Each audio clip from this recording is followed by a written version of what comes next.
আজি ମୁଁ ଖାଇବି କାହାକୁ ଦେବିନି ସିଝା ହଉଛି ମଣ୍ଡା।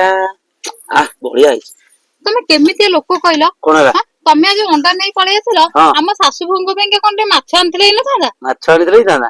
ସେଦିନ ମନେ ଅଛି ଶୁକ୍ରବାର ଦିନ ତମେ ଯୋଉ କୁଣ୍ଡ ଘରେ ଦେଇଥିଲ, ମୁଁ ଯେତେବେଳେ କୁଣ୍ଡ ଟେକି ଖାଉଥିଲି ତମ ହାତରେ ଚାପି ଦେଇଥିଲ। କଣ କହିଲ? ଆମ ଶାଶୁ ବୋହୂଙ୍କ ପଇସା ରହିଛି, ତମ ପଇସାରେ ଆସିନି। ତେଣୁକରି ଇଏ ମୋ ପଇସାରେ ଆଇଛି, ମୁଁ ତମକୁ ଦେବିନି। ଗୋଟାଏ ଦିଅ, ଗୋଟାଏ ଖାଇଦେବି ଚଳିବ। ଗୋଟାଏ ଦେବି? ବିଲକୁଲ ତମକୁ ଦେଇ ହବନି ହେଲା।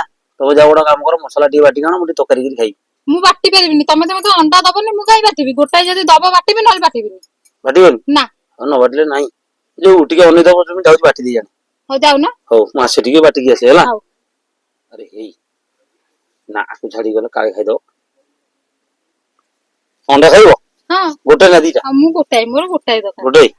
ହଉ ସେଇଠି ବଇଥା ଚୁଲି ପାଖରେ, ସେଇଠି ଅଣ୍ଡା ଅଛି, ଖା। କାଳେ ଖାଇଦବ ଲୋକ।